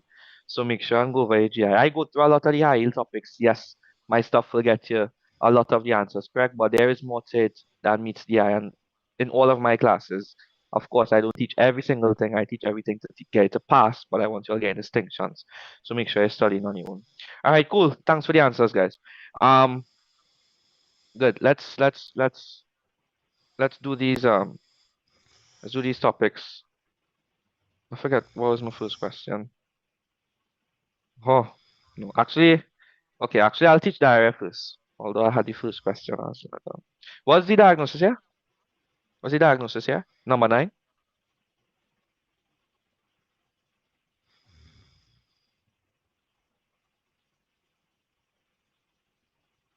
Not sure.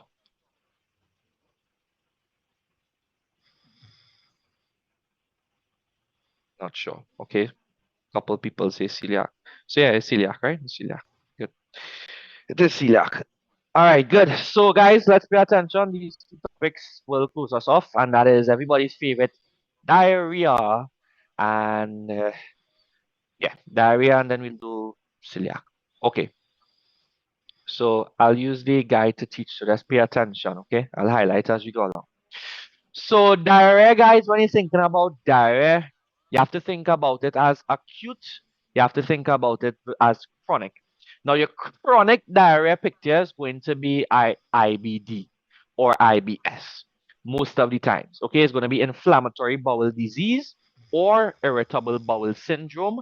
And when we come to class on Thursday, we'll see the difference between them. Irritable bowel syndrome is a pain syndrome. IBD is actually all kind of other things, right? So that's a chronic diarrhea. What we are talking about for this teaching on this here Monday is acute diarrhea. So when we're thinking about acute diarrhea, we're thinking about acute infectious diarrhea because most causes of diarrhea that are acute are infectious in nature. All right. So from a gastroenterologist point of view, they love the stool man, and stool studies are particularly high yield for MBBS and for internal medicine and for the wards if you end up on a GI team as well. They love the stool in GI. So there are specific tests that you need to know what they tell you, what's the indication. So the first one is a stool lactoferrin. And what stool lactoferrin is, it's equivalent to elevated white blood cells. So in patients with acute infectious diarrhea, in acute infectious bloody diarrhea, sorry, they would have lactoferrin positive. So if you want to know if the bloody diarrhea is due to an infectious cause, you'll do a stool lactoferrin because it means that the blood cells are white blood cells as well, and it means white blood cells means infection. So stool lactoferrin would be found positive in acute infectious causes of bloody diarrhea. And we'll see and contrast that with what is positive in IBD, which is non-infectious. All right. So stool lactoferrin positive, that's bloody diarrhea, especially infectious bloody diarrhea. You could have frank red blood cells. Ovan parasites can be seen, and we'll see the common ones. You can do C. diff toxin, um, PCR, polymerase chain reaction, fecal fat, and stool osmotic gap. So a stool osmotic gap is used in which cause of diarrhea? Which one do you all think? Would the stool osmotic gap be useful? Which infectious cause of diarrhea? Which pathogen? Where you have a osmotic diarrhea because it causes a lot of water, rice, water stools, and a lot of water loss. Cholera, fantastic, right? So stool osmotic gap is useful if you're thinking cholera. Stool lactoferrin if you're thinking bloody diarrhea. C. diff toxin for C. diff, of course, and then ovan parasites for the various organisms. Fecal fat. Fecal fat is utilized for malabsorption conditions. So when you have high amounts of fat in the stool, steatorrhea, it suggests malabsorption. All right, so that's fecal fat. So now we get on to acute infectious diarrhea. And when we're thinking about acute infectious diarrhea, we think about bloody versus non-bloody diarrhea.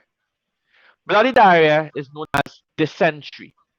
All right, that's gastroenteritis, or I shouldn't say that. It is bloody diarrhea, bloody stools that are diarrhea-like stools due to infectious causes. That's dysentery.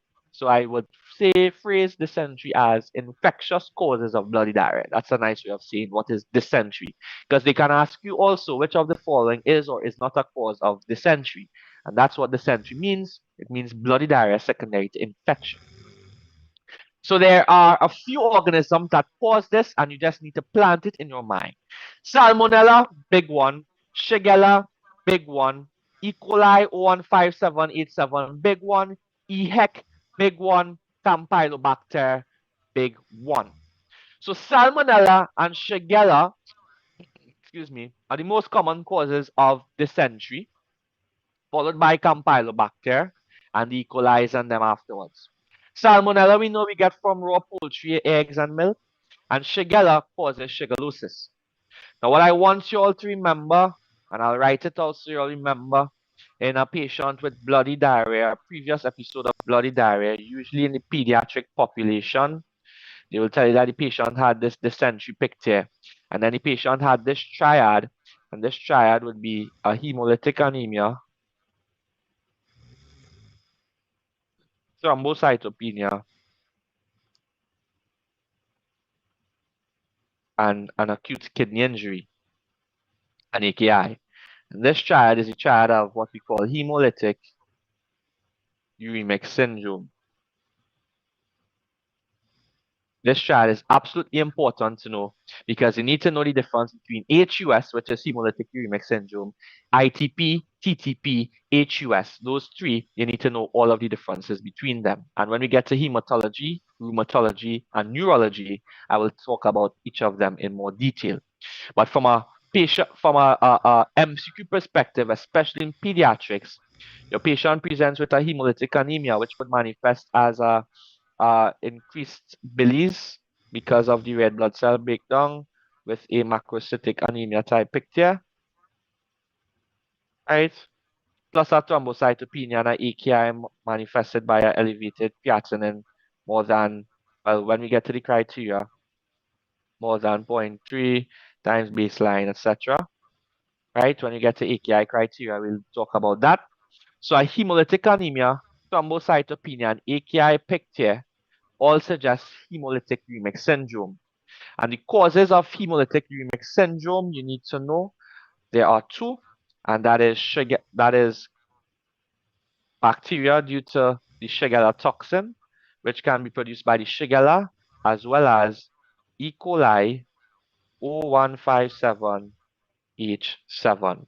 Okay, so these two produce the Shigella toxin, which causes this immune inflammatory reaction known as hemolytic uremic syndrome, which manifests as the triad we just spoke about of hemolytic anemia, thrombocytopenia, and an acute kidney injury.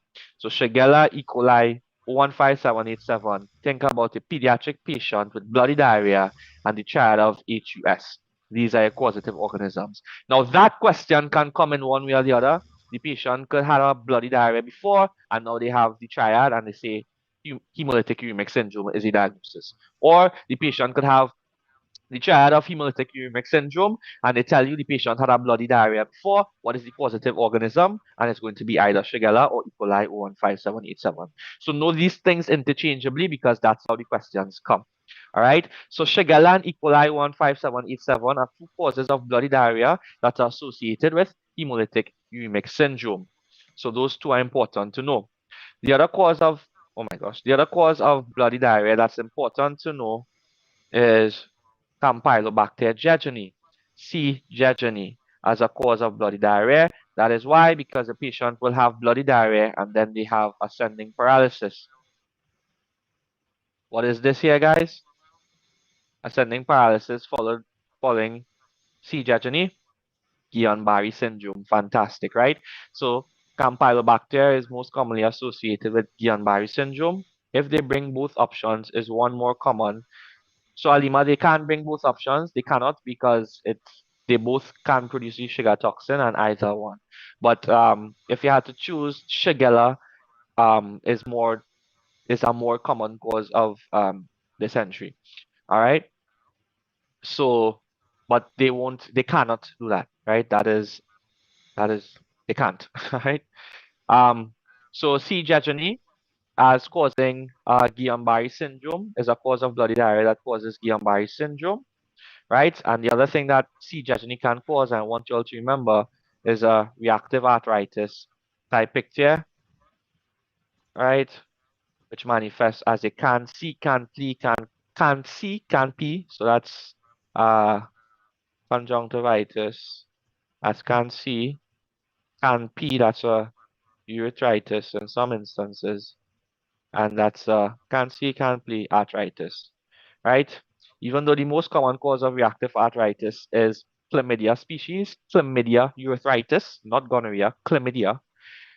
C. jejuni can also cause a reactive arthritis type of picture as well, right? But it is more commonly associated with Guillain-Barré syndrome. All right.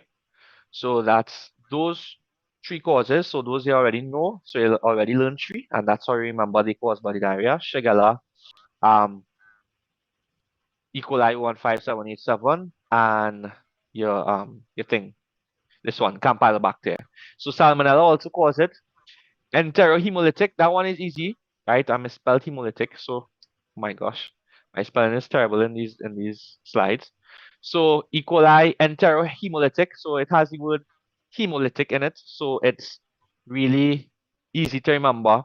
But the other two that pop up are Vibrio vulnificus and Vibrio parahemolyticus, and they are both due to shellfish consumption. The difference with the Vibrio vulnificus is that this is seen in patients with hemochromatosis or with liver disease. I've never seen this pop up in MBBS, but just know this point. A patient with liver disease develops this bloody diarrhea, associate Vibrio vulnificus with it. All right. Yersinia pestis is cause of bloody diarrhea. So too Entamoeba histolytica, right? So these causes of bloody diarrhea, infectious bloody diarrhea, I recommend Campylobacter, Shigella, E. coli, O15787, and Salmonella typhoid fever to know everything about. And these are the causes. Just know that they cause a dysentery. Okay? So you have about 9 differentials for what causes a bloody diarrhea in terms of infectious pathogens. Salmonella, Campylobacter, Shigella, E. coli 15787, EHEC, Vibrio parahemolyticus, Vibrio vulnificus, Yersinia, and Entamoeba histolytica. So anytime somebody asks you, bloody diarrhea, infectious causes, you have a whole 9 to call out. Now, in most cases of infectious diarrhea, in most cases of diarrhea and gastroenteritis, we do not use antibiotics. But if we are to use an antibiotic, we would probably use ciprofloxacin. This is actually a good antibiotic. I've seen this in many textbooks, but most times, even if it's bloody diarrhea, we treat them symptomatically, we treat them supportively. So not symptomatically, sorry, supportively. So we give them fluids and monitor them. Okay. Most cases of diarrhea don't use antibiotic management. But if we are unsure of a cause of the bloody diarrhea or whatever, we can use, I'm not saying we do use, we can use Cipro. All right. So that's that. So that's the cause of acute clarithromycin. You can use Clarithromycin as well, but I've seen Cipro more often in textbooks. All right. Yeah, you can use Clarithromycin, you can use macrolides, but you see, the thing about it is things like Clarithromycin and Azithromycin actually cause diarrhea as a side effect in some instances, right? And what we said was the fluoroquinolone's unique side effect that they test that I would have told you all.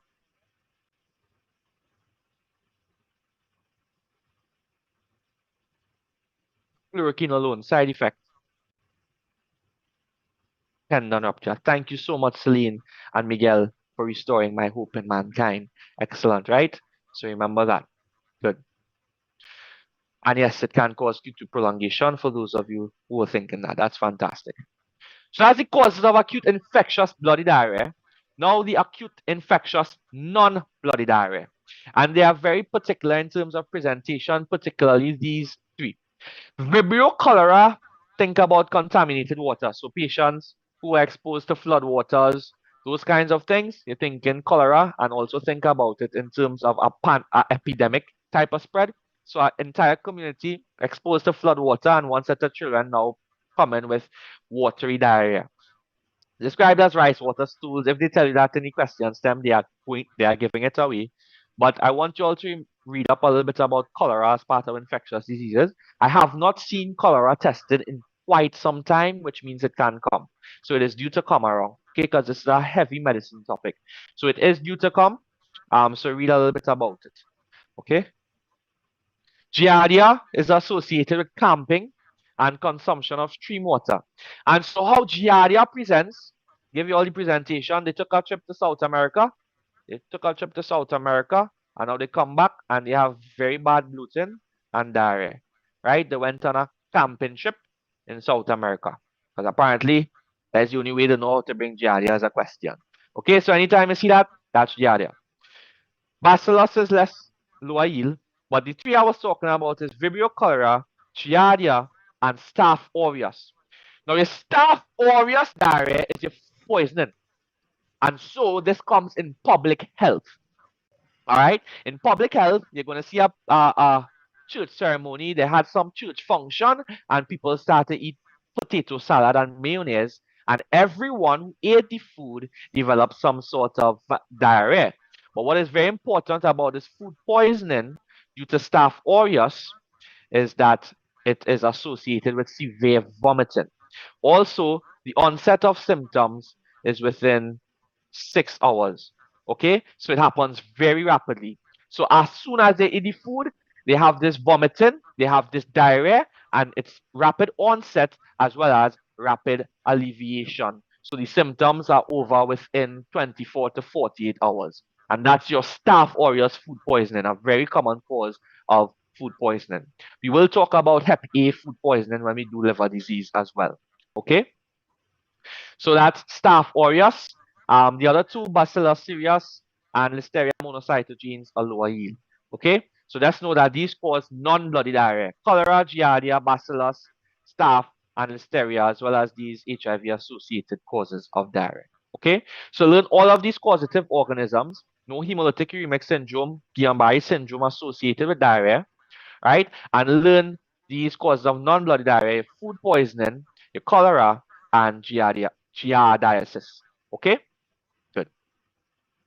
So that's bloody diarrhea, non-bloody diarrhea, and this thing here, which is antibiotic associated diarrhea.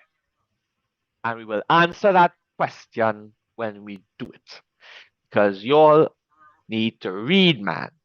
You all need to read. Okay? So we'll answer that question. Any questions on any of these causes of diarrhea, guys? Bloody diarrhea, non-bloody diarrhea causes. I mean, it's very straightforward. I just wanted to point out HUS and GBS in terms of Campylobacter, Shigella, E. coli 157. Learn this list. Learn that they cause bloody diarrhea. And learn, guys, learn, I don't have it here, right? But learn a little bit about typhoid fever. Okay? Typhoid fever is something to learn about. After you study everything else, read a little bit about typhoid fever, right? Salmonella. Good. So my question to you, my loving people, my loving class, guys, what is the most common cause of traveler's diarrhea? I want the specific. And if I take more than 10 seconds, assuming it's Google. Okay, all right, William safety, right? So that's enterotoxigenic E. coli. Okay, because I've seen this pop up as well as the most common cause of traveler's diarrhea. Very simple knowledge-based MCQ that is easy to get wrong if you don't know. Because what they do, they bring enterohemolytic E. coli versus enterotoxigenic E. coli versus E. coli 0157. Which one they don't know what it is? Well, the most common cause of traveler's diarrhea is enterotoxigenic E. coli. All right? So that's MCQ there by itself. Good. So that's diarrhea. Those are the causative organisms. That's really what they test in terms of infectious diarrhea, the pathogen, the presentation, and the associated syndromes. All right. Read around it a little bit more. Read a little bit about diarrhea a little bit. In terms of the management, it's all clinical based. I expect that you all know you're going to give your patient fluids, etc. Most of the time, it's judgment based questions. I have one in my homework. It's a very easy question. But they hardly ask you to manage diarrhea. They more ask you about these kind of knowledge-based questions. If you are to manage diarrhea, it is 100% based on a clinical presentation. Some patients we send home, some patients we keep in patient for IV fluids, some patients we send home on oral rehydrations, some patients we actually give antibiotics. It varies based on the questions then. All right? So let's use some clinical judgment to treat it. Other than that, this is your knowledge-based questions for diarrhea. We'll teach pseudomembranous colitis around the question. The last topic of the day, and it is very short because literally this is what it is: celiac disease. Everything you need to know in one page. Okay, so because it's everything you need to know in one page, I might as well just write it out because um, I find that to be a pretty useful means of getting the points across. Okay, guys, so this is the last topic of the day, so bear with me here. So celiac disease, what do you need to know about celiac disease? A few things you need to know about celiac disease. Celiac disease has a strong association with type 1 diabetes, that is insulin diabetes, insulin dependent diabetes mellitus. Very high yield point to know. What does that mean? Any patient who has celiac disease, you have to work them up for type 1 diabetes. And any patient who has type 1 diabetes, you have to screen them for celiac disease.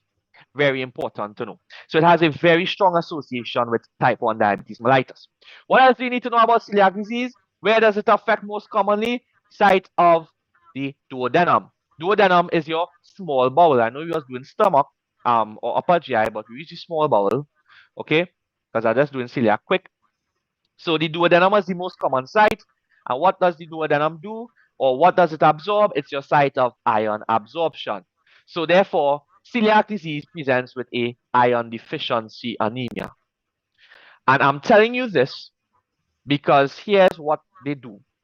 They bring your patient and you're thinking they have IBD, inflammatory bowel disease, versus celiac disease. Celiac disease is more likely, I'm not saying it will, I'm saying it is more likely, and for the purposes of your MCQ, to present as a microcytic anemia. That is a low MCV, low HB. That is a microcytic anemia. Primarily because of the site of the bowel it affects. That's your duodenum, that's the site of iron absorption. Something like, and I'll put it up here, Crohn's disease is more likely to present with a macrocytic anemia. So that's a high MCV, low hemoglobin. Because Crohn's disease typically affects the terminal ileum, which is the site of B12 absorption. So when you're looking at a patient and you're looking at the lab results, pay attention to, is it a macrocytic or is it a microcytic anemia? Now, yes, Crohn's and ulcerative can present with microcytic anemias, of course, but based on the entire clinical stem, iron deficiency anemia is well in keeping with that of celiac disease. The presentation is also a bit different. These patients tend to present with bloating a lot. So bloating, weight loss, and the bloating is because celiac disease is a malabsorption picture, and we'll see what are the findings on your small bowel biopsy. They present with abdominal